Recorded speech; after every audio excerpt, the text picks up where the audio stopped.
Have UFOs crashed on Earth? Have we made alien contact?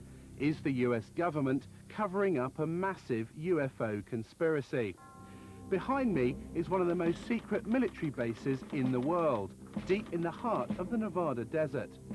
The Groom Lake test site, also known as Area 51 or Dreamland, has been home to US stealth projects since the Second World War. However, in recent years, a more disturbing story has emerged, and that is that the government is back engineering recovered alien spacecraft. Tonight, based on evidence given to us by top military personnel, engineers and scientists, we can exclusively reveal the UFO technology that's being developed behind me. It's a story the US government has tried to cover up for half a century. The truth behind Dreamland. I am convinced, based on my research and the individuals whom I've had contact in the US intelligence community, that the US government does indeed have craft that meet the description of many of the UFO reports. The whole aim of the project was to take these craft, or the one in particular that I was working on, and try and duplicate its systems and subsystems with earthly materials. I'm convinced beyond doubt that we have recovered aircraft, alien vehicles, that we have made contact with aliens, that we are communicating with them in some way or form, and that we have vehicles and bodies in preservation. I was at that moment standing on the deck of the radar van. It was nighttime, and I was looking up in the sky because there were saucers up there. Were there any alien bodies recovered? No bodies. There were 4 live, feeling good guys. 4 live extraterrestrials? 4 live, feeling good, extraterrestrial type individuals, yes. They are here, whoever they are, wherever they came from, whatever they're doing. Other intelligences are messing around on our planet. I think that too many people's butts are on the line with this, that they've lied to us too long, that a lot of people have stolen legitimate national security money to keep this cover-up going, that they have perpetuated disinformation schemes on the American public, probably on the British public. The Air Force knows that there was a crash saucer, there were alien bodies recovered, that there have been aircraft that have gone up to chase UFOs and have not come back. They know that we're dealing with the biggest story of the millennium. Set on a remote dry lake bed 80 miles outside Las Vegas, Area 51 is just one part of the massive Nellis Air Force Base, which is roughly the same size as Switzerland. It was commissioned by President Truman in the 1950s as a top-secret location to develop and test America's new generation of post-war aircraft. In the technology fever of the 1950s, the base soon became home to the most exotic flying craft of its day. More recently, it is where the F-117 stealth aircraft was developed and test flown.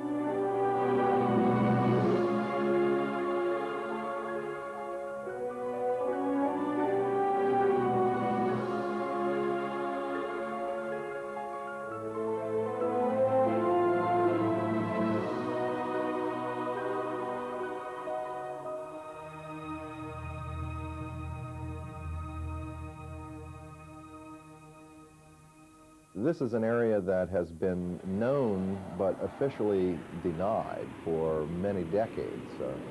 We go back quite a ways into the 40s and 50s with the development of the U-2 spy plane, the SR-71. All of our super secret aircraft have been developed and test flown out in this particular area. The A-12 from its inception through its retirement was operated out of only 2 locations.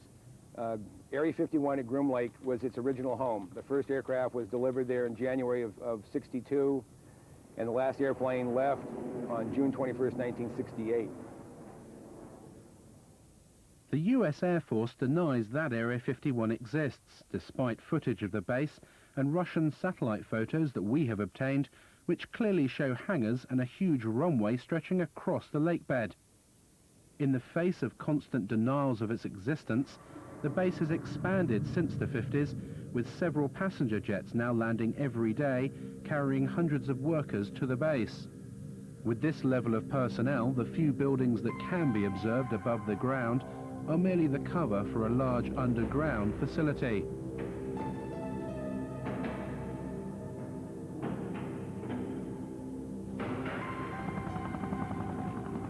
Security at the base is unprecedented and secrecy is paramount. Since the late 50s, the military has sequestered hundreds of thousands of acres of land that adjoin the base. The exclusion zone around Area 51 now stretches to 26 miles. The secret status of the base is very, very well preserved. And even if people are talking about the operation of the U-2s back in the 1950s, 40 years ago, they're still not allowed to identify the base by name or by location. All they can say is it is a remote facility. This place is an old anachronism from the Cold War. This is a place that harkens back to the old days, and because the military is continuing to treat it as a top secret facility that doesn't exist, it attracts attention. Naturally, everyone wants to know what goes on here. There is no question that the facility is there, that the government has said very little in the past about it, that it has the right to test things like the U-2, like the SR-71, like the stealth aircraft. People forget the stealth aircraft, over $10 million spent on developing it, and more than a decade before its existence was even announced. That's what you do out at Groom Lake. Now, the real question, I suppose, is, are there any flying saucers out there? We took to the skies to see the base for ourselves.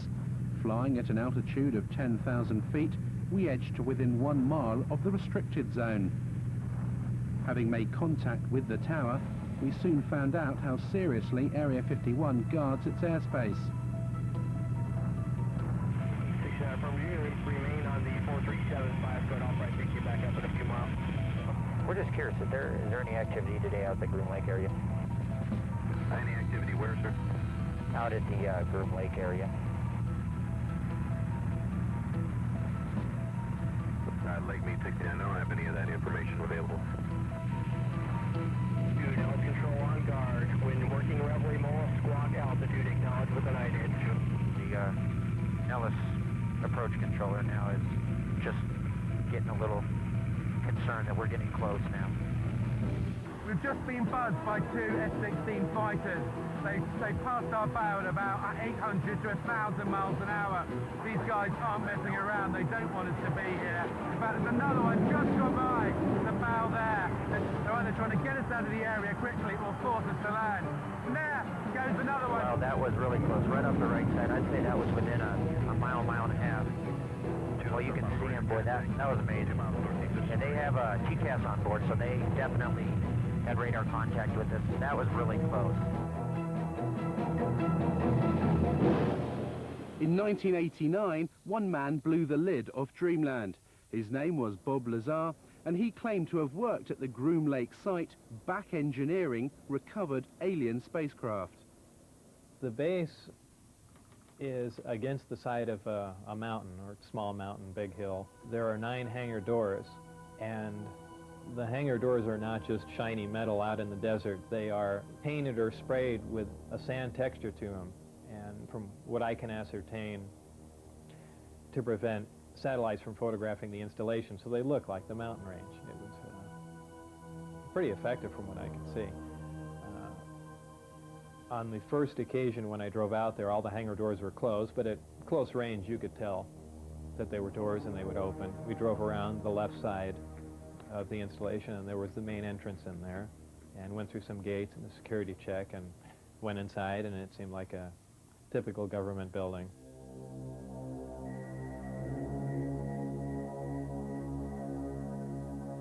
The work that I did basically entailed back engineering the power and propulsion system, and I opted to start with the power, the reactor that ran the craft. With the clearance that I had, that was known as Majestic clearance, there were only 22 people at S4 with that clearance to work on the craft.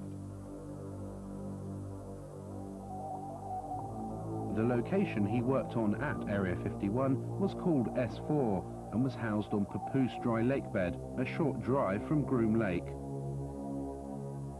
When I was brought in by bus, normally we had gone around to the left side of the installation and entered the door there, and for the first time, one of the hangar doors, the one on the end, was open. The bus drove up and we stopped there, and clear as day, in the hangar, taking up almost all the hangar, was the disc. Looked like something right out of a science fiction movie, and we stopped, got out, and for the first time I was let in through that door. And as I walked in there, I thought, well, this is the new advanced aircraft we've been working on, and this is why people keep seeing flying saucers, because it's ours, and we've just been testing it, probably for all these years. And when I walked alongside it, I ran my hand on it. I say it's metal because it was cold, so I just assume it was some sort of metal.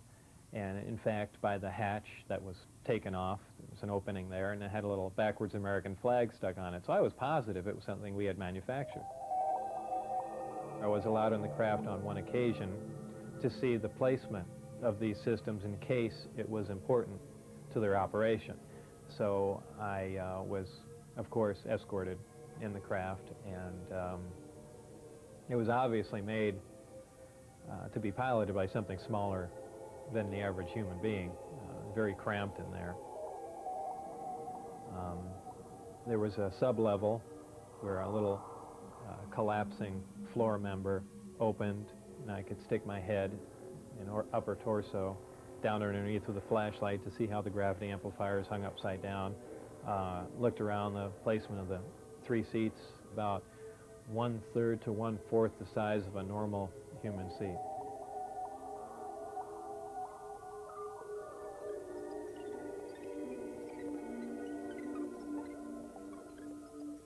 At one point when I was in the craft, one of the archways became transparent. There were some technicians working on something else that I had no knowledge of. So, and also something began to scroll up on the screen. So it might have been possible that the skin of the craft, whether under, electrical influence or something else, could at times become either transparent to look outside, or be used as some sort of video screen. That was pretty amazing. When I went outside and looked at it, it looked as if it was just a plain piece of metal again.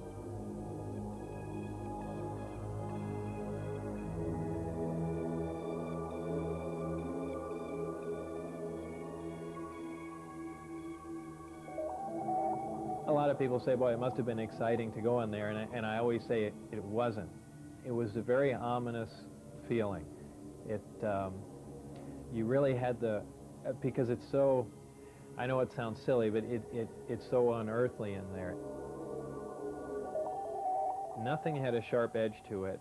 It was if the seats, the amplifiers that were in there, everything, as if it was made out of wax and heated for just a little bit and then cooled off. Everything had a smooth curve to it. Even where a chair met the floor was blended into it.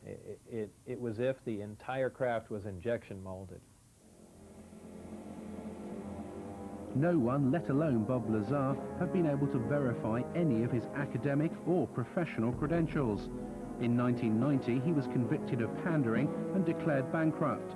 In court, he simply described his occupation as a self-employed photo processor. Is Lazar a fraud? Did he work at S4? Or was he set up by the military to release certain information about the base?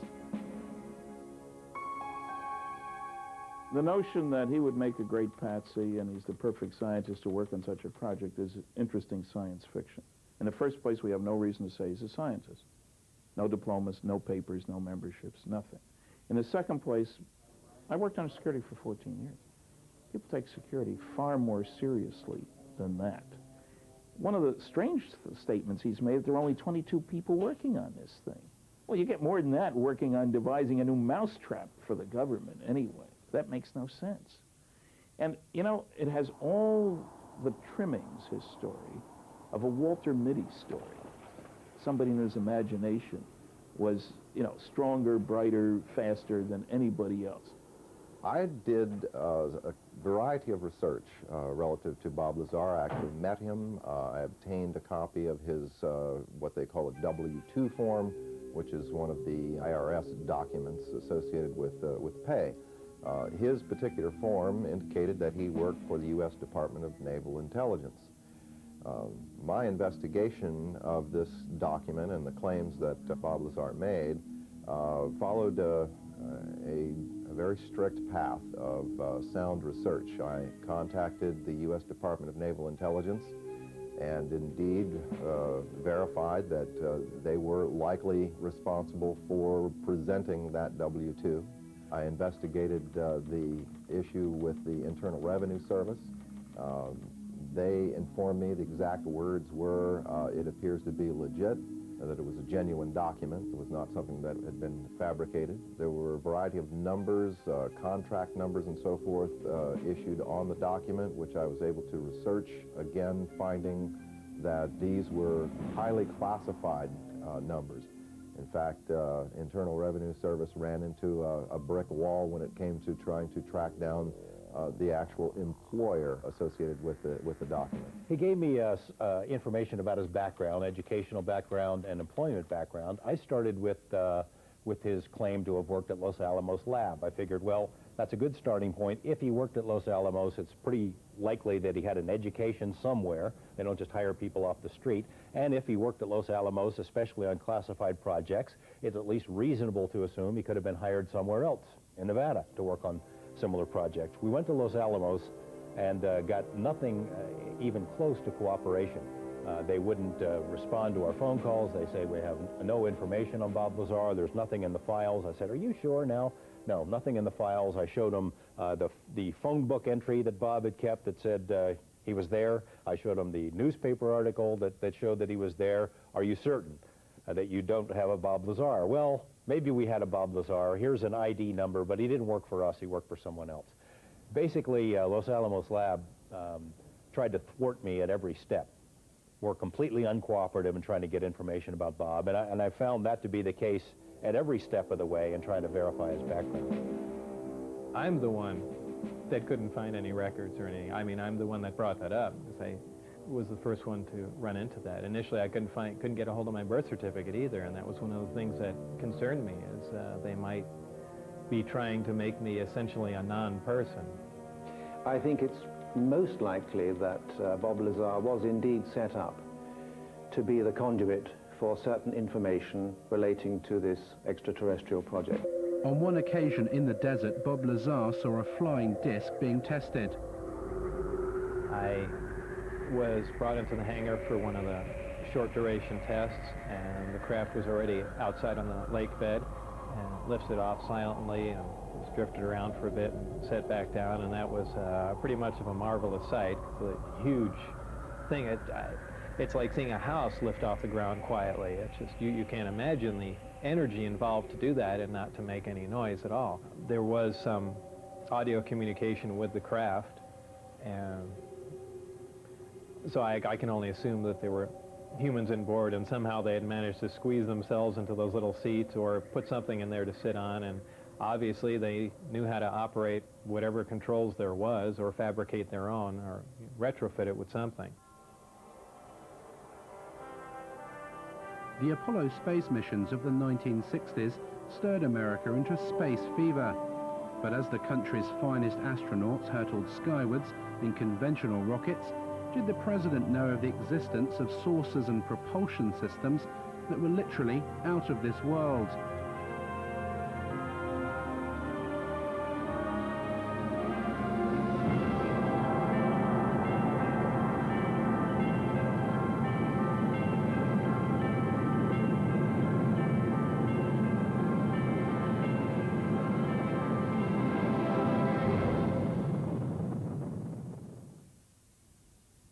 Dr. Edgar Mitchell of the Apollo 14 mission and the sixth man to walk on the moon has carried out extensive investigations of the alleged saucer crashes, as well as the question of alien contact. He met Lazar in 1991. I tend to believe that his basic story is true, that he was exposed to what he thought were alien craft, and attempts to engineer and back engineer. I think that his explanation of what's going on and his theory that he's utilizing is probably not on target. What I think is credible is the fact that he was there. Since the Roswell incident in 1947, that there was a cover-up, that was a valid incident, and that there has been an active investigation program, reverse engineering program, and cover-up associated with that since that time.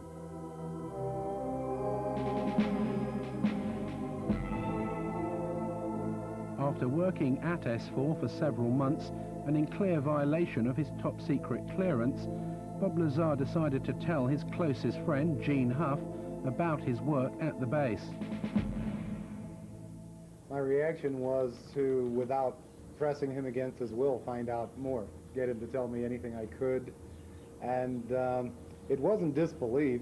I think I was actually motivated to further read. I started investigating other books on UFOs and other researchers' information to see if anyone knew anything, and needless to say, they didn't know what Bob knew. 1 month later, in March 1989, Bob Lazar went one step further. He decided to take his friends to the desert and show them a flying disc test. I had remembered most of the days and times of testing. So I believe it was 8 or 9 o'clock on a Wednesday night, somewhere in March '89, I believe. We went out with Gene Huff, my ex-wife, and John Lear. Shortly after the flight time that I had recorded, white light came up off the ground and hovered, and then began doing radical step maneuvers and darting from one side of the sky to the other, doing some impossible flight characteristics. But at times the craft had glowed tremendously bright, where we thought, being miles and miles away, we thought there was something wrong and the craft was going to explode, so much so that we all got behind the car. It actually came closer. It came down the mountain range toward us to where we could actually see it was elliptically shaped. It looked like something that, it's strange to explain. It looks like an explosion that starts to explode and stops and doesn't explode and dissipate. That's how bright the light is. Your brain interprets it as an explosion about to happen. On his third visit with his friends to observe the discs at night, Bob Lazar was arrested. He was taken to an unknown location for interrogation and never returned to Area 51. They threatened my wife. They threatened to kill my wife. They said they'd stop at nothing. They said they thought they made that very clear. They couldn't believe that I had taken anyone out there to show them that, much less left with information like the flight test data, and wanted to know what else I had said, who else I had told specifically. Security agents from the OFI, the Office of Federal Investigation, had been witnessed doing random security checks at his house. There was almost no question in anyone's mind, anyone in Bob's immediate life who talked with him on the telephone, that his phone was tapped. I mean, strange things would happen on Bob's phone and really continue to this day. Dennis Mariani, who was my supervisor, called, and all he said was, "Do you have any idea what we're going to do to you now?" And that was the end of the phone call. They were crazy. They really were. They were completely out of control. When you go to work out at those locations, you sign away your constitutional rights. You sign a piece of paper saying that if you violate your security agreement and you discuss programs that you're working on without a trial, without right of appeal, you're going to go to Leavenworth Federal Penitentiary for 20 years. That's a real big incentive to keep your mouth shut. We had an engineer who worked at this TV station who, before he was here, had worked at Area 51 and had seen one of these craft under a tarp. Walked into a place he probably shouldn't have been. I arranged to do an interview with him. He lives in another city, in another state. He agreed reluctantly as long as I would block out his face. Well, we make the arrangements on the phone. The interview is supposed to happen the next day. He gets up, goes to work. There are two men in a car outside of his house talking into a radio. They follow him to work. When he gets out of work, they follow him home. No interview. I mean, it happened again and again and again. same scenario. It has been very difficult to talk about this. It's almost like every time I relate the story, it gets a little easier, but when I first started talking about it, it was like my mouth didn't even want to form the words, and the sound didn't even want to come out of my throat. So I can only guess from that there was a very strong suggestion given to me not to talk about this, not to remember it, and if I did remember it, not to ever talk about it to anyone. This man is a 71-year-old mechanical engineer who, like Bob Lazar, claims to have worked at Area 51. He started working there in the 1950s on a flying disc simulator built to train US pilots. He said he's been given permission to talk to us about certain specific aspects of his work, but asked us not to reveal his identity. We received the disc from extraterrestrials. This particular one that I had to work on, or did work on, was from the Kingman crash. And that was later on taken to a Nevada test site where, at the time, I didn't know. Were there any alien bodies recovered? No bodies. There were 4 live, feeling good guys. 4 live extraterrestrials? 4 live, feeling good extraterrestrial type individuals, yes. And where were those 4 extraterrestrials taken? Initially, they were taken to New Mexico. And then several months later, they were taken to Nevada site. One of the things I worked on was a flying disc simulator to train pilots to fly this strange-looking craft designed for humans to fly, not for any extraterrestrials to fly.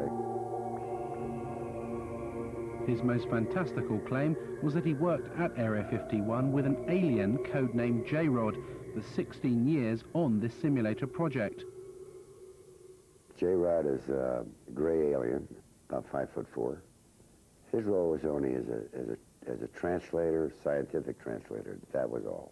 If we wanted to put something in the place of what they had, he had to agree with it. I would have a question, you know, and I would bring it up in my mind, just how I wanted to present it with him, and he'd already know that I had this question, and he would already have the answer for me. And if he responded, it would be in my voice. And you wouldn't even open your lips. It is possible that he and a few thousand others are working on a project, either here or elsewhere. Is this a few thousand other Greys? Few thousand other Greys like himself. The nearest town to Area 51 is Rachel, population 150, and home to the most famous bar and grill in Nevada, the Little Ailey Inn. The local residents have seen their highway truck stop turned into the UFO and ET Center of America. Tourists flock to Rachel to scan the skies in the hope of having a sighting. For all the hype, the sightings of bizarre lights in the sky do continue. Local resident Chuck Clark has had many unexplainable sightings. The most remarkable sighting that I've had in the last 3 years took place 2 years ago, February of '93. I watched a glowing object ascend vertically from the area south of Area 51, where S4 would be located, hang motionless in the air for about 10 minutes and then slowly start to descend. All of this while I thought I was watching a illumination flare that was launched from a mortar tube. I can hear jets in the background. I'll zoom back a little bit. This is looking straight over Steve Medlin's ranch, right here off 375 highway.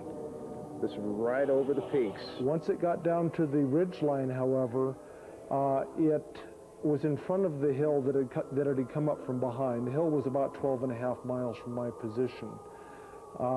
It came down to a few feet above the ground at the base of the hill, hovered momentarily, which is still consistent with what a flare might do in calm air, but then suddenly it shot off westward, covered 4.8 miles in 1 to 1.5 seconds, and stopped cold also about 30 feet off the ground, hovered just long enough for me to get it focused to my binoculars for maybe 2 seconds, and then it vanished right in place.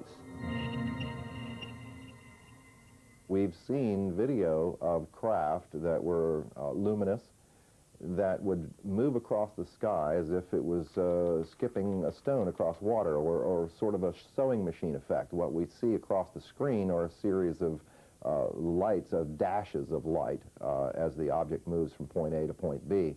And a rather strange warping occurs that's very difficult to unravel until you go frame by frame and you begin to see what is actually occurring. Therefore, we are seeing what you might call a shadow effect of the propulsion mechanism at work.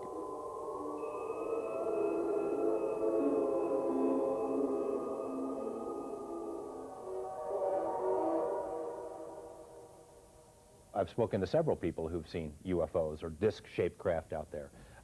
An attorney who lives here in town who has seen one. He saw one land outside the boundaries of Area 51. I've spoken to a very high-level managerial type who worked for a defense contractor out there for a number of years from a very respectable, reputable family. His credentials are beyond question, but he doesn't want his name or face used, and he has seen them many times. There were a variety of craft that were all essentially generically sort of canister-shaped. I guess you would say they were predominantly disc-shaped or rounded, like one of those Chinese lanterns or something or other. They appear to be colorful. At least they were multicolored in addition to the lights that seemed to be able to take on the light of the background. They could camouflage themselves somewhat in the sky by absorbing the blue light from the sky and the clouds.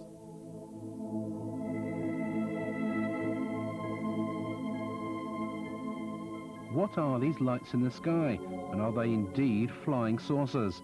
We asked US Navy physicist and UFO expert Dr. Bruce Maccabee to examine the footage. Basically what you see are lights, lighted objects doing things way off in the distance. You don't really see any structured craft. Some of the video material, a very small amount that I've seen, seems to show lights doing strange things like hovering and then moving suddenly to another location, maybe, and moving slowly and jumping around a little bit. I've concluded that they aren't ours. That means they belong to somebody else, and you know, they're not made here on Earth, basically, so they must be coming from the outside. How they get here, you know, who, in quotes, they belong to, I don't know. You know, extraterrestrials is a reasonable proposal.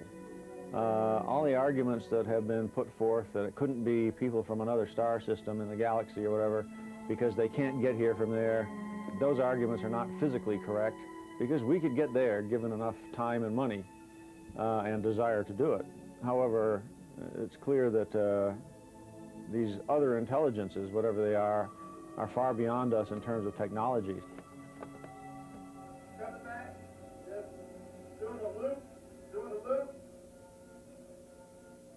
Now what I'm going to show you is a computer-enhanced version of what you just saw, and we're just going to look at the one portion where the UFO was appearing in the left-hand corner, going to the right, and then coming back again. That's all we're going to see. We're going to see it repeated over and over again.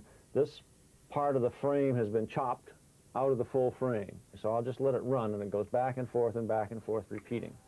And if we stop it, now here's the shadow, and here's the UFO. So basically we have a triangle with one side and two angles that we know. The net result is I can calculate the UFO position in three-dimensional space. Right. Turns out to be about 7,000 feet away from the camera. So having analysed it, what we seem to have here, Bruce, is a genuine UFO. Yes, there is an object out there 7,000 feet away. It wasn't one of ours. It's about 30 feet in size. A genuine UFO.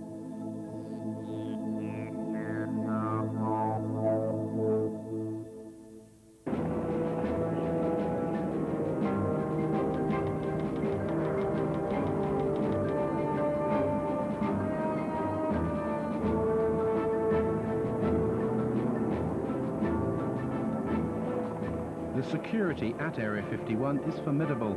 The entire perimeter is surrounded by motion detectors and cameras. Armed guards patrol in jeeps, and helicopter gunships are deployed to warn off anyone who challenges the borders. We headed out deep into the desert over 80 miles outside Las Vegas. Traveling down the recently renamed extraterrestrial highway, we'd come to see America's most secret base for ourselves. The only approach to the base is a dusty 10-mile track called Groom Lake Road. Anyone approaching the border can clearly be seen for miles, and as we've been warned, our every move was being monitored by the security patrols and cameras on the hilltops.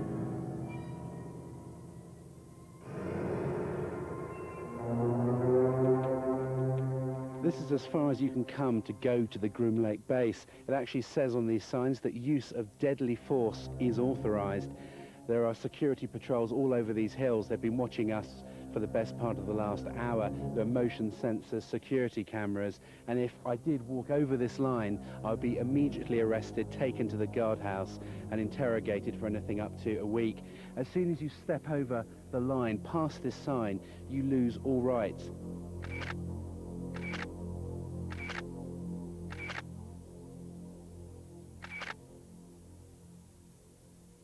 What's amazing to me, Glenn, is that the entrance here is so unassuming. They've got this rickety sign saying use of deadly force authorized, but you literally could, if you didn't know what you were doing, you just carry on straight into the base.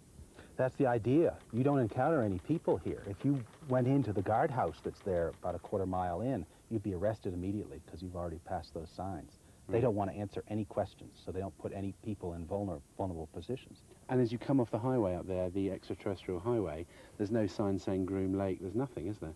No, I've put up a secret base sign up there occasionally. Secret base this way, but it doesn't stay up for very long. And on foot or in car, this is as close as you can get to Groom Lake, isn't it? This is physically as close as you can get. Unfortunately, you can't see anything from here at all. How far are we actually away from the base? We're about 13 miles northeast of the base right now. Right. And if we continued up this road, if we drove into the base now past the signs, we'd be arrested. If you drove beyond here 20 feet, you'd be intercepted. As night fell and determined to see the secret facility, we headed for Tikaboo Peak, which overlooks the base 7,000 feet above the desert. At our base camp, I talked to Glenn Campbell, who founded the Area 51 Research Center in Rachel and who produces the Groom Lake Desert Rat newsletter. He gave up a successful career in computers to devote his life to uncovering the truths of Dreamland. This is a large facility as big as the state of Connecticut. It's got lots of unknown, unexplored areas that you could store anything you want. Area 51 is only the best known secret base of a vast complex. They could house a lot of different things we don't know about. But there's actually no fencing, is there? Yet they know when you cross that line. It's simply marked by orange posts every few hundred feet. It's easy to wander across this line, but as soon as you do, they're going to detect you and they'll be right on you. This is a very harsh military border. It's not a place for tourists. Military has never said there are no UFOs. It's never directly denied any of the Area 51 stories. It would have been so simple when these claims came out, these Papoose Lake claims, for the military to simply say, look, we have nothing there. They could take a few reporters to this area and show them, nothing there. The military hasn't done it. The military has stonewalled. It has remained silent. And that's the most damning thing that they can do. At 3 a.m. we started our final ascent of Tikaboo. We needed to reach the summit before daybreak in order to see the base lit up for its nighttime test flights. Even at night, the roar of the jet shattered the silence of the desert.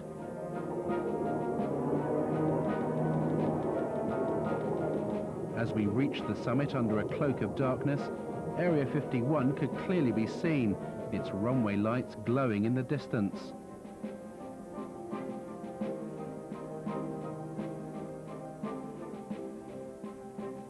After trekking for several hours, we finally set up camp here, some 7,000 feet up.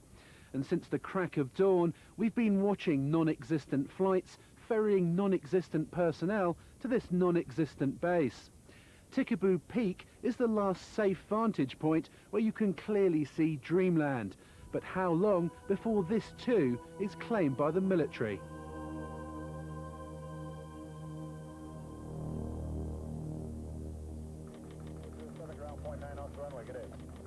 The Groom Lake mystery continues. We followed the personnel flights out of the secret base, and they've landed here at McCarran Airport, just outside Las Vegas. There are apparently over a dozen flights every day, ferrying the personnel in and out of America's most secret base.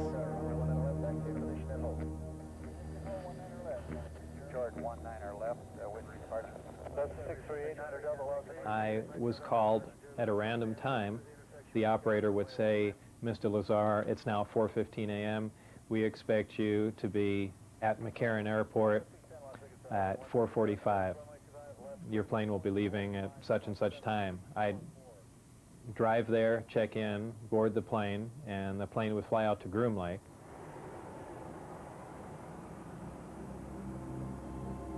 As the Groom Lake workers headed off in their cars, we tried to enter the terminal. Who could you point me to at the base who could give me some information? Okay, what I want to tell you right now, you're trespassing on private property. Sorry, we thought that was the point. You're trespassing on private property. You're inside our gate. And I'm going to advise you right now to leave the premises immediately. Okay? Is this government? You're to do that immediately. This is private property. You're trespassing. Leave the premises as soon as I get to getting the information. Is it government property or is it just private? No comment. You're trespassing. Okay. Who are you trying to kid, bud? You're You're bullshitting me and quit it. Is there anyone you can point us to give us any details?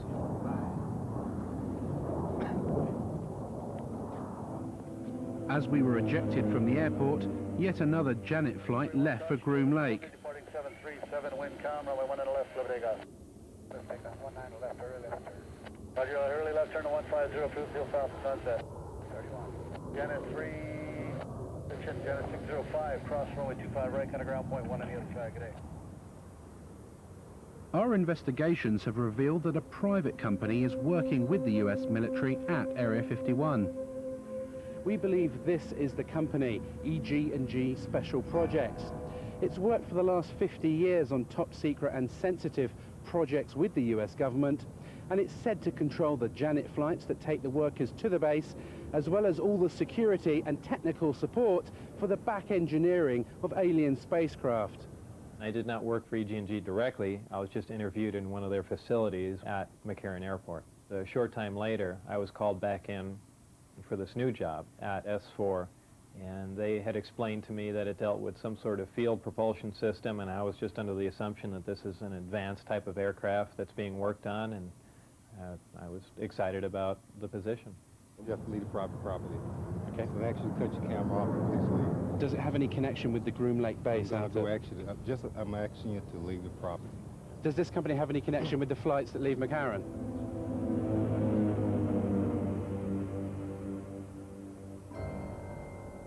EG&G has been the central civilian contractor for Groom Lake basically since the beginning. They're the people who, military folks come and go, other contractors come and go. EG&G has had the contract since the very beginning. So if anyone were to know what's going on out there, it'd be EG&G. They're not talking. We phoned EG&G to clarify what their role is at the base, but they would only confirm that the company is working on several classified Department of Defense contracts at various remote locations in Nevada. They would not comment on the exact nature of the work, but did state that it was connected with EMP, electromagnetic propulsion.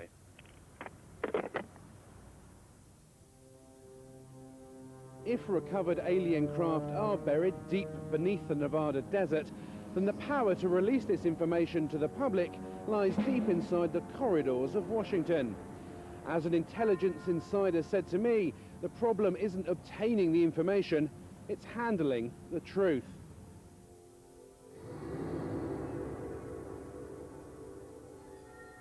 Are these alien craft above Groom Lake, or are they man-made? Have the US military developed the technology to build flying discs? Join us next time on Dreamland. There's a great deal of legitimacy to this UFO phenomenon, to the issue of alien intelligence. This is something that's not at all new to the US military. That there's programs that they're working on today that are 50 years ahead of anything that you and I can even conceive of. The black project teams are operating without oversight from official committees, from Congress, if you will. I find that exceedingly distressing, frightening, the ultimate big brother scenario. Everything is being run by the ETs. They're so far beyond us in terms of technology that I don't think we would have a chance. I don't think we've yet scratched the surface on what's happening out there with regard to flying saucers. There are a variety of activities, some of which are classified throughout what is often called the Air Force's Nellis Range Complex. The range is used for the testing of technologies and systems and training for operations critical to the effectiveness of U.S. military forces and the security of the United States. There is an operating location near Groom Dry Lake. Some specific activities and operations conducted on the Nellis Range, both past and present, remain classified and cannot be discussed. Based on the evidence of former workers and the unexplainable lights in the sky, there is little doubt that Area 51, seen here in the distance, does house flying craft that are literally out of this world. If recovered alien spacecraft and bodies have been taken to this remote location since the 1950s, could a secret of this size be kept under wraps for so long? And if so, who's keeping it? We're dealing with a cosmic Watergate. That means that some few people within the governments of the United States, Canada, Britain, and undoubtedly other countries have known since July 1947, when at least 2 crashed flying saucers and several alien bodies were recovered in New Mexico, that indeed some UFOs are extraterrestrial spacecraft. Since Project Blue Book closed down in 1969, there was no official interest in this subject. That seemed, to say the least, a trifle strange when documents that have come out under the Freedom of Information Act in America show the contrary, show that organizations like the CIA and the NSA are actually very heavily involved in UFO research. There's a relatively small number of people within the intelligence, military intelligence and scientific and technical intelligence community who are aware of what's going on, and an even smaller group who are actually organizing top secret research into this phenomenon. Whenever we'd have a crash, the staff people would tell the public information officer, use story number 38 in the book, and he would release details according to a standard release procedure for that kind of a story. And they never told the truth because that was always classified information. The government is fighting tooth and nail. It will not reveal any kind of information about that base, and as a result, workers, people who helped win the Cold War, who dedicated their lives to these secret programs, who kept their mouths shut for all these years, are dying because of exposure to toxic materials that the government refuses to acknowledge exist out there, because they refuse to acknowledge the base itself. If it is already explained, there's nothing exciting, why can't people talk about it? Presenting Cosmic Journey. One of the most revealing glimpses of just what the Pentagon knew about the existence of crash saucers and alien contact came in 1989 with the development of a top-secret project codenamed Cosmic Journey. Cosmic Journey is a new experience in live entertainment, a new concept and a new dimension. This is something that no one should miss, and I guarantee you that millions and millions of people throughout the world will remember this for the rest of their life. Its aim was to display to the public, by way of a traveling exhibition, the crashed craft and preserved alien bodies that the government had in its possession. The Pentagon enlisted the help of Bob Exler, a NASA mission specialist in robotics, who was also a respected UFO researcher. At a series of meetings in Washington in 1989, military officials set out their plans to Exler. They were devising a variety of kiosks to show the history of the UFO sightings, UFOs associated with the space program, and of course aliens associated commonly with the abduction phenomena. I was shown photographic rendition that involved an actual, what appeared to be some form of an alien creature, typical to the gray aliens that have been referred to popularly in the publications and the press. The creature was encased in sort of a glass coffin-like structure that was being preserved. There was a lot of apparatus, tanks and so forth, probably some form of a cryogenic tank to preserve the body from decay. As part of his indoctrination program, Exler was flown out to an offshore NORAD tracking facility. Traveling in unmarked black helicopters, they headed out 20 miles off the coast of Florida, landing on what looked like an oil rig. As we got into this facility, we descended to an area that I would describe as sort of a mezzanine area, looking out over a control room. This was obviously a NORAD tracking facility. There was a huge screen. It represented an area of the southeast quadrant of the United States. Then there were a series of lights that were floating along sort of like the top of this grid area. There were 5 of them in all. Were labeled, by the way, on the screen as ASCs, and I heard someone make reference to alternative spacecraft. The craft went down into this grid, into this vortex area, and then dispersed. And no one seemed to be concerned at all. Presenting Cosmic Journey, an experiential entertainment concept of Kenneth Feld Productions. I've not since been contacted by anyone associated with the Cosmic Journey. There have been, since the publication of the book revealing the project itself, there have been a number of plausible denials by members associated with the project, and of course categorical denials on anything related to the more intrinsic alien issues. The only official UFO investigation that the United States will admit to was Project Blue Book. It was set up by President Truman in 1952 after a rash of UFO sightings over sensitive military areas.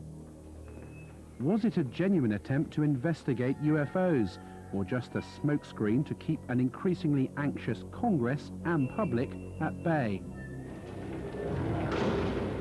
The public was told everything's under control. Sign, grudge. Blue Book, that is the organization that's doing the UFO thing. We have access to the finest scientists. And there was a whole bunch of malarkey that went along with that. It was set up as a public information office to answer the questions on the UFO phenomena for the public. And their case information, their files, were sent down from upstairs, from where my office was, where my desk was. Usually cases that could be explained away, and those were used as sample cases in dealing with the public. Anything classified above confidential stayed upstairs and even went higher and never came into the purview of Blue Book at all.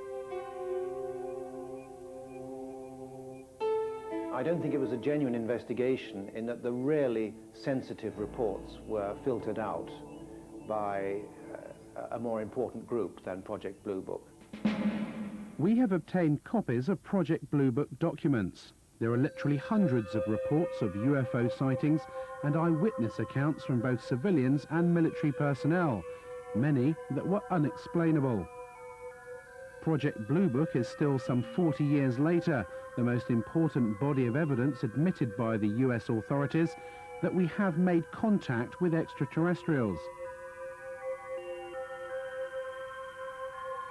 The investigation was closed down suddenly in 1969. No reason was given. Blue Book was the cover organization. That's the one you heard about. That's the only one ever mentioned. And as recently as last year, an Air Force letter to a senator said Blue Book was it, and when we closed it, we got out of the business. In reality, all these other groups concerned with monitoring the skies were continuing to look at militarily important cases. A light in the sky means nothing, but if one goes buzzing down the runway at a Strategic Air Command base where nuclear weapons are stored, which has happened, and we've got some records on that, that's of concern. We can say that the recent sightings are in no way connected with any secret development by any agency of the United States.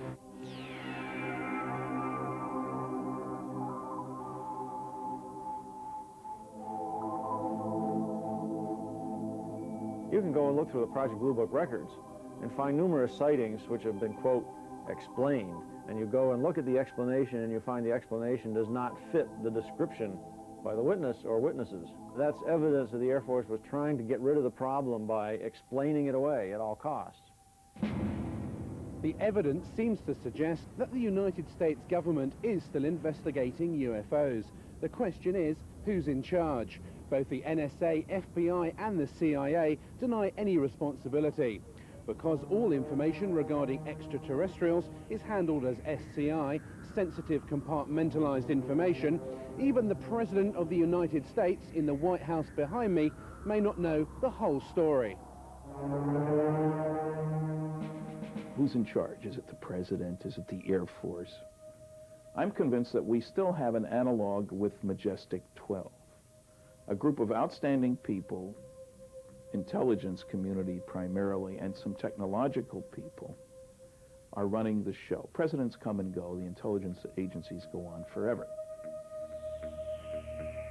To the best of my knowledge, there is no official UFO investigation unit operated by the United States government.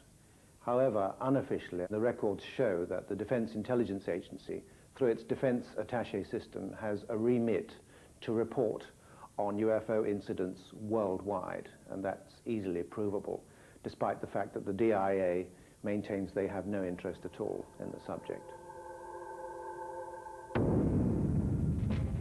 I tried during my 3-year tour of duty to establish contact with an opposite number in the United States. I made repeated attempts to do that, but consistently drew a blank. I was told that since Project Blue Book closed down in 1969, there was no official interest in this subject.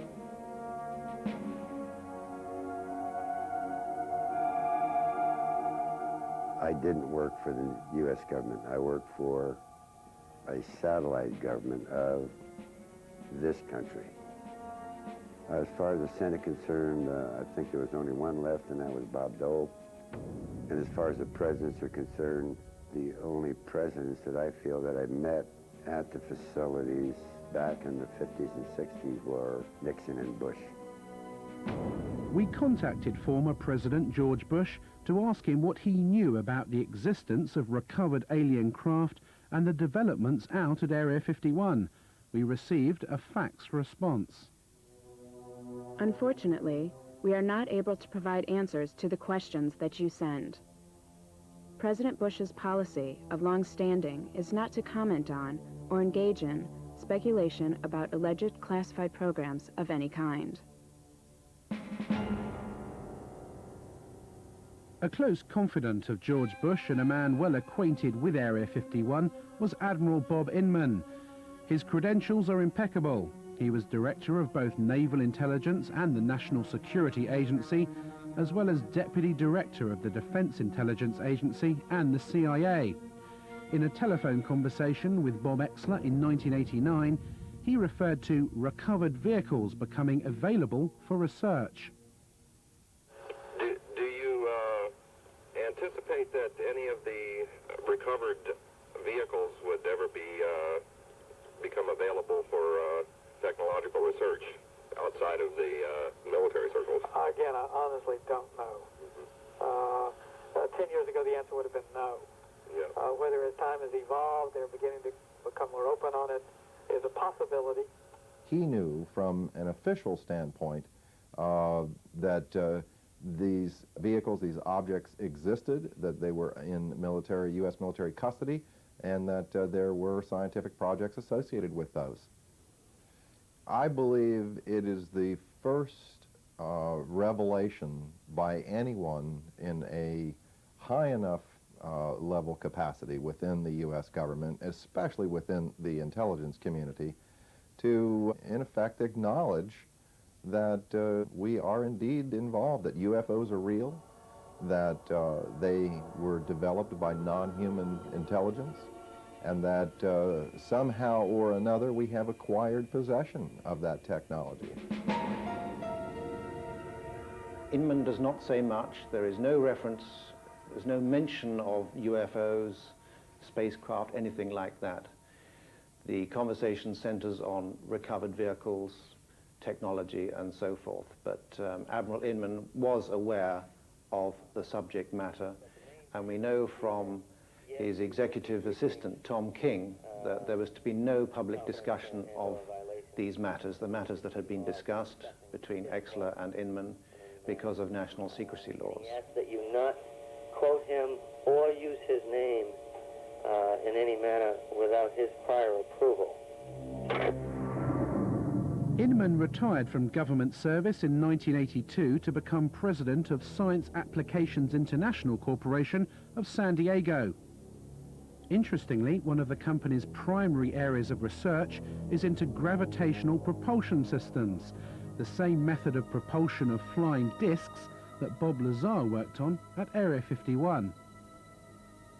Jane's Defense Weekly, the popular military and defense publication, published an article about SAIC, and there's a postscript to the article that anyone who believes in the science of anti-gravity to be too arcane, too esoteric, even for the U.S. Air Force, should consider the electric propulsion study undertaken by SAIC for the Astronautics Laboratory, which is now part of the Phillips Lab. The study's primary objective was to outline physical methods to test theories of inductive coupling between electromagnetic and gravitational forces to determine the feasibility of such methods as they apply to space propulsion, and in simplified terms, an anti-gravity propulsion system. It remains for some the ultimate quantum leap. Well, it's possible, one, because I saw the equipment that would do it, and two, it is theory that would work. Gravity distorts time, and like I said, that's not a theory. We know that to be true. And if you're bending space and time along with it, when you wind back up in that place, you're there between the ticks of a clock.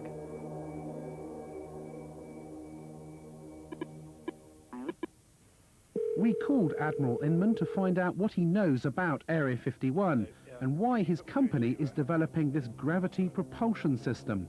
Let me get right to the point that you're after. Yep. I had occasion in several different jobs to ask the question, was there any credible evidence? When I was the vice director at the Defense Intelligence Agency, the National Security Agency, the Central Intelligence Agency, I inquired at each of the three places at different times, do you have any credible evidence that would support the existence of UFO or, aliens? Yep. And the answer was always no. Janes wrote an article in which it mentioned Science Applications International, and it referred to some of the development it was working on as the ultimate quantum leap, exotic, shall we say, gravity propulsion systems. What exactly are those, and are they used for flying craft? I'm pausing because I want to make sure I don't overstate the case. Right. We're on a little sensitive ground here. There have been, over the years, I thought some of the early allegations of activity out in Nevada 15 years ago could well have been reflection of the prototype testing of some of the stealth vehicles. Some are clearly scientific phenomena. Some of it, again, will be something as simple as weather balloons that break loose, that get lost and go drifting. But there probably is some of it that is directly related to testing of late 20th century, early 21st century military technology related partly to reconnaissance in some cases and others to, attack aircraft.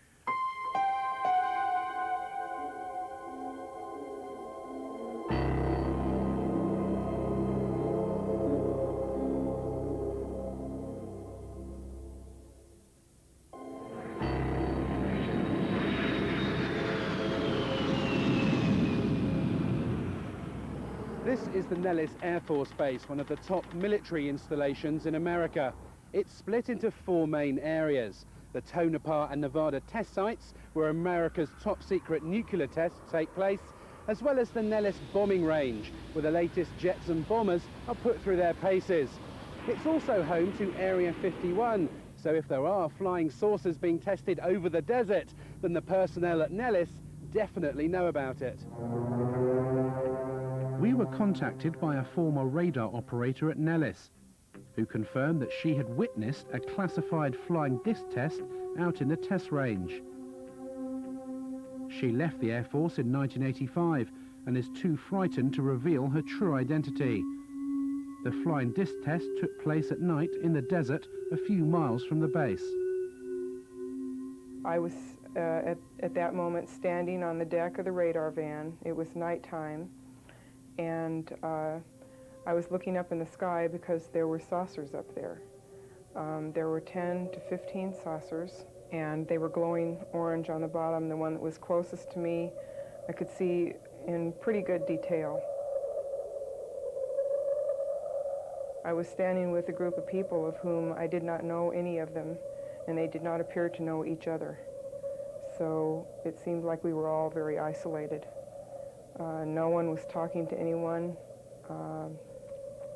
It was very frightening, because what I was seeing was definitely something that was very highly classified, and there was a couple of people talking inside the radar van who I assumed were officers, but no one was wearing any rank insignia and no one was wearing any name tags.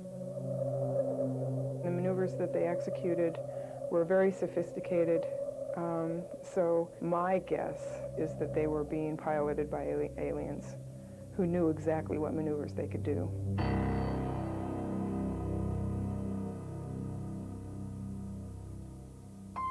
As part of the test, she was taken to what she believes was Area 51. We were taken to a medical facility that was very sophisticated. Someone came and took me into an examining room, and they had me lay down on a stainless steel table. And someone came in through the door, walked around the table up beside the right side of my head, saying in a real deadpan, monotone voice, "Stay calm, stay calm, stay calm." When he got up by the side of my head, he had a hypodermic needle hidden in his hand. He brought it up, and it went straight into the right side of my neck, and whatever chemical it was went straight to the brain. It has taken her over 10 years to come forward with this information. It has been very difficult to talk about this. It's almost like every time I relate the story, it gets a little easier, but when I first started talking about it, it was like my mouth didn't even want to form the words, and the sound didn't even want to come out of my throat. So I can only guess from that there was a very strong suggestion given to me not to talk about this, not to remember it, and if I did remember it, not to ever talk about it to anyone.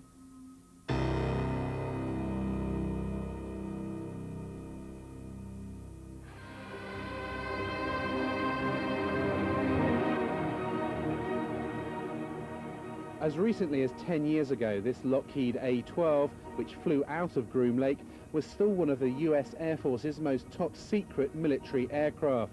If you'd seen it in the skies at night, you may be forgiven for thinking you'd just seen a UFO. So how many of the hundreds of thousands of UFO sightings every year are nothing more than military aircraft? And is the great secret of Groom Lake just a 21st century descendant of this airplane?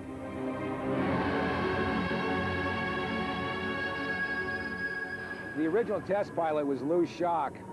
The first time he saw it, I mean, he rubbed his eyes, he turned around, walked back out of the production hangar at Lockheed and walked back in because he did not believe his eyes. You know, initially they were going to call it El Salvador instead of Cygnus. For the simple reason, in Spanish, that means the Savior or Jesus Christ. Like everybody who saw the airplane could not believe what they were seeing. It was a Buck Rogers airplane. This airplane was built, designed almost 40 years ago. 40 years before that, the hottest thing flying was a Seversky P-35. 40 years before that, it was a balloon. So the technology has not stood still. So it's a very good possibility that we are looking at man-made transportation for the 21st century. The United States Air Force alone, in 1997, according to the latest budget request, will spend more than $11 billion on research, development, and production of secret weapons systems of one kind or another. That's considerably more than the entire research and production expenditure of any other military in the world. I am very distressed that the black project teams are operating without oversight from official committees, from Congress, if you will, from public oversight, with black budgets that no one knows where it's going or what it's being used for. I find that exceedingly distressing, frightening, the ultimate big brother scenario. I think a good part of the reason for keeping everything classified is because this is an awesome weapon. Now you think the amount of energy that this system can put out, weapon system if you want to look at it as that, and it obviously had some weapon potential. Just think about being able to deploy something like that virtually instantaneously anywhere in the world. You know, you have a conflict in the Middle East, how long does it take you to get an aircraft carry over there? Well, it takes a long time. Here's an awesome weapon power that flies, that can move somewhere virtually instantaneously and, you know, pound an enemy virtually into dust. Yeah, that's something to keep awfully secret at, you know, at any price, because that's something you can almost conquer the entire planet with. I'm convinced that human beings are building disc-shaped craft. In fact, it was reported that by 1960, the U.S. military had already developed a disc that could operate silently. Man-made flying saucers are indeed real. This is the Avrocar, which was launched in total secrecy in 1955, less than 10 years after alien saucers were allegedly recovered from Roswell, New Mexico. A CIA memorandum in 1955 stated that the Avrocar was based on research developed by German scientists in World War II. We have obtained the only film ever taken of the first top-secret test flights in Canada in 1960. Why was the military test-flying saucer-shaped flying craft in the 1950s, when Project Blue Book denied they existed? Was it a cover to hide the real alien saucers being tested out at Area 51? Like Project Blue Book, the Avrocar was scrapped suddenly in the late 60s after millions of dollars were spent. No reason was given. More recently, the Lockheed Skunk Works in Palmdale, California, unveiled Project Dark Star, an unmanned aerial reconnaissance vehicle. Seen in hangars or in the skies, it is a UFO. I think it's time that you get a look at the newest star in the world of airborne reconnaissance. Ladies and gentlemen, I present Dark Star.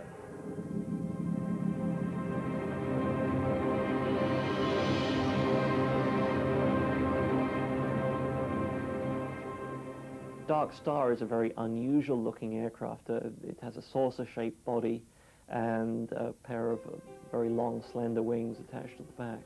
Like many stealth aircraft, including the B-2, its appearance varies drastically according to what angle you see it from. If, for example, you see the aircraft kind of edgeways on, you might well think that this was something totally foreign, totally unlike any conventional aircraft, and certainly much more like what people have described as flying saucers.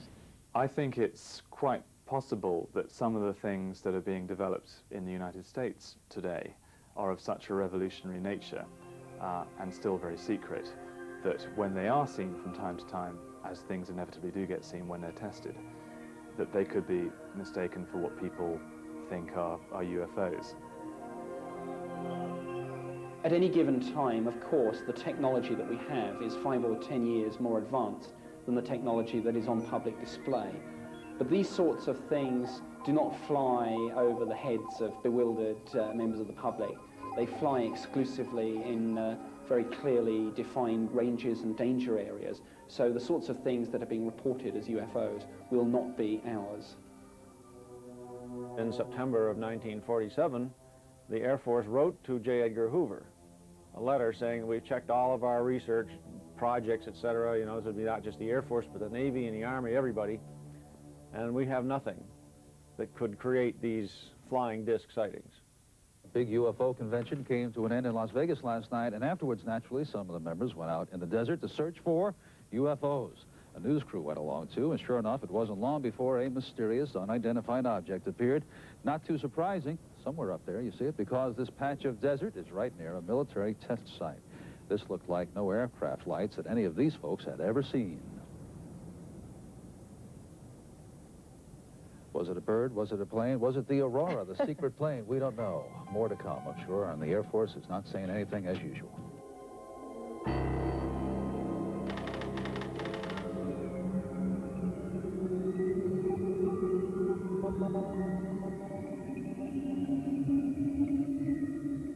If UFOs are man-made craft, how do you explain the tens of thousands of cases of reported alien abductions every year?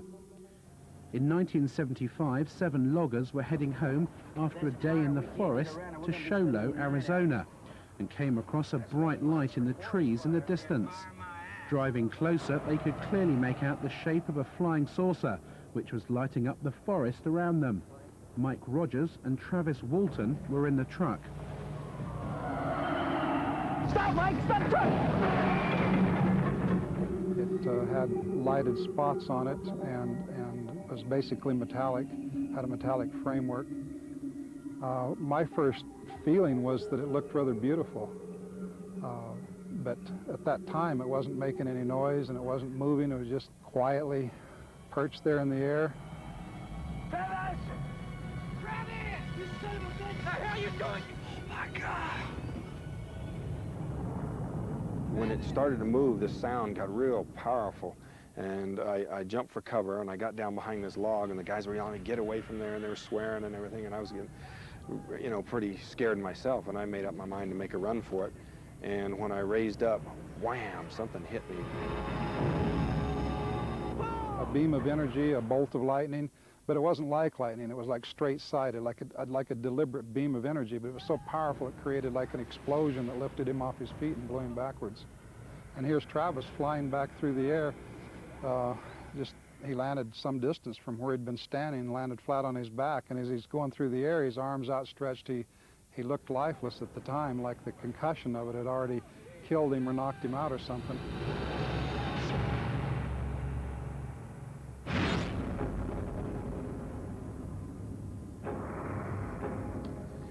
Well, I could hear the sounds of movement around me, and I had trouble focusing my eyes at first. I saw there was a light above me, and the ceiling was very close. I could feel I was laying on top of some hard raised surface. But when I finally got where I could focus my eyes, and I saw these creatures standing over me, I just flipped out. I just instantly became hysterical. I started screaming. I was definitely not in a hospital. And can you describe what these aliens look like?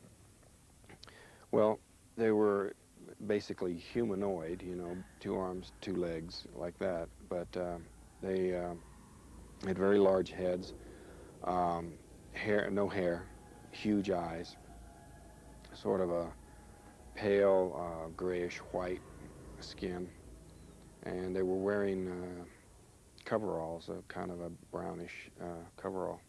After spending what Travis remembers to be an hour or 2 inside the craft, the aliens put a mask over his face and he awoke in the middle of the road with the craft above him. He'd been missing for 5 days.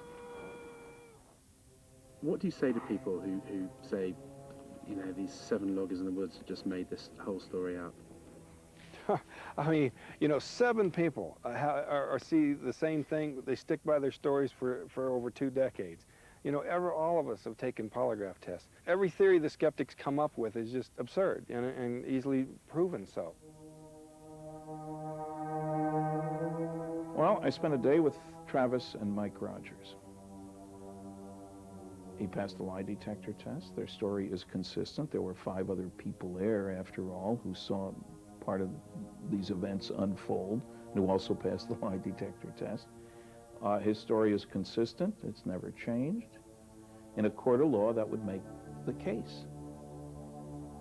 I found his story profoundly convincing.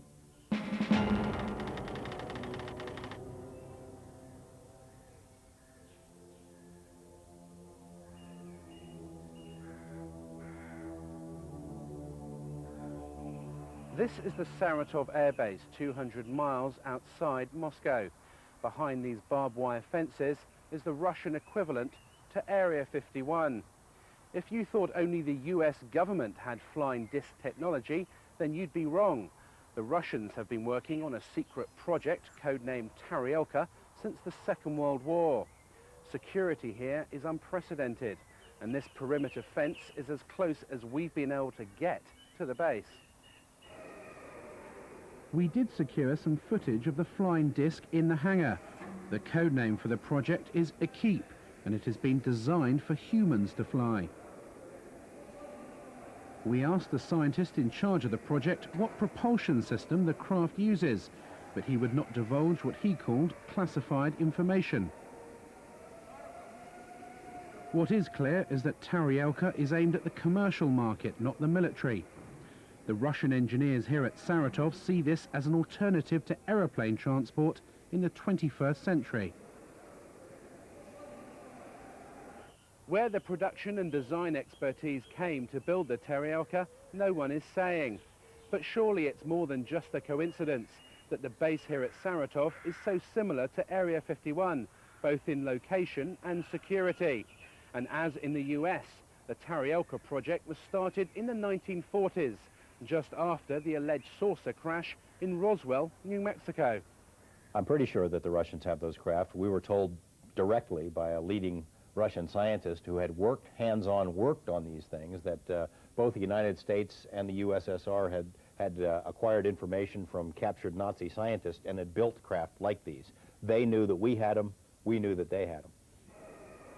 The story I got from the Russians before is that these same scientists who felt that there was an alien connection, Stalin himself, I was told, believed in this alien connection, that these things came from somewhere else. Now, I think because of the political changes and the political uncertainties in that country, even these scientists are backing off from that position. Well, we're not quite sure if these are alien anymore. They're not certain that the Kremlin needs any kind of a UFO expose right now. The Taryelka will be on display at trade shows around the world in a few years' time, sold off to the highest bidder. The fact that mankind may be transported in flying discs in the early part of the 21st century is a startling transition from science fiction into science fact.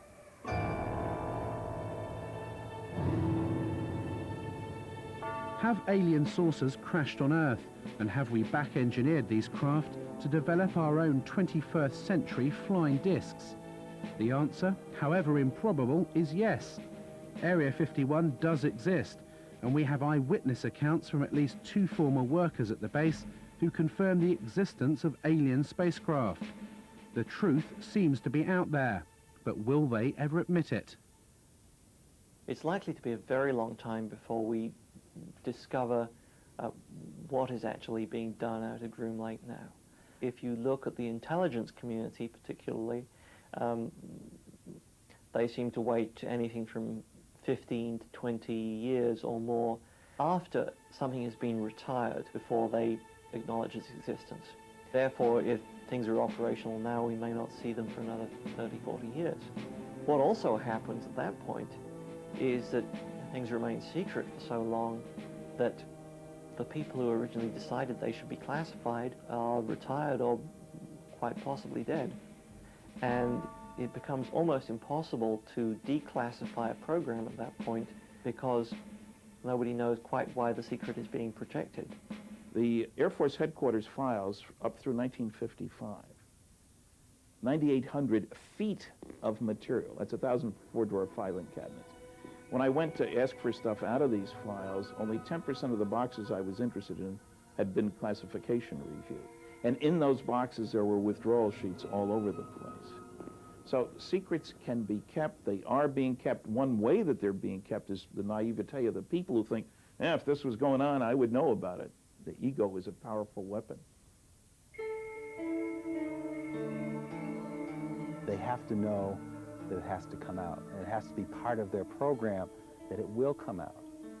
We just don't know what the agenda, what the time frame is. I think it's very reasonable, let's say if contact were made in the 1950s, I think it's very reasonable of the government to say, let's keep it secret for 40 or 50 or 60 years so we can study it, so we can reproduce the craft, so we can understand what it is we're dealing with and release it to society slowly. Perhaps that's what they're doing now. Do you think the secret will be out in a few years' time? I'm saying because I've got permission, I'll turn my papers over to you in 2002. And then you'll know who I am.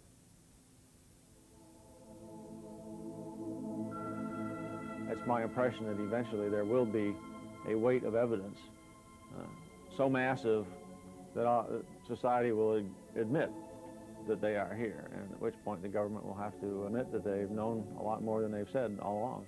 And this isn't just the U.S. government, this is virtually every government in the world. In 1979, the SETI program was set up to search the far reaches of space for intelligent life. It would seem that we now have an answer. The real reason for the cover-up is likely to be far more sinister than mere secret technology.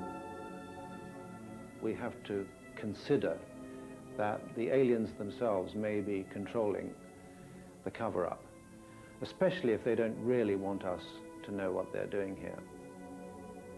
Even if there is some communication between the government and them, everything is being run by the ETs. They're so far beyond us in terms of technology that I don't think we would have a chance.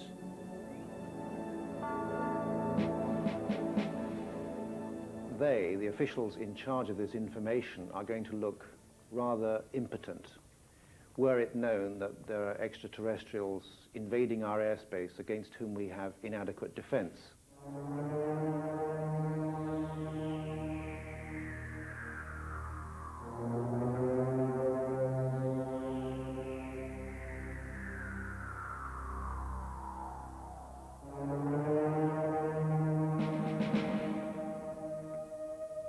We have investigated Dreamland for over a year. Whilst we didn't see any flying discs or alien bodies, we did see lights in the sky which could not have been aeroplanes, military or otherwise.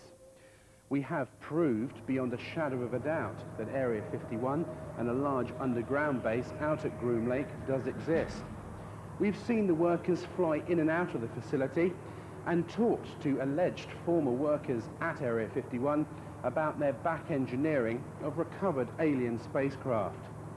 We've seen actual footage of man-made flying discs, both American and Russian.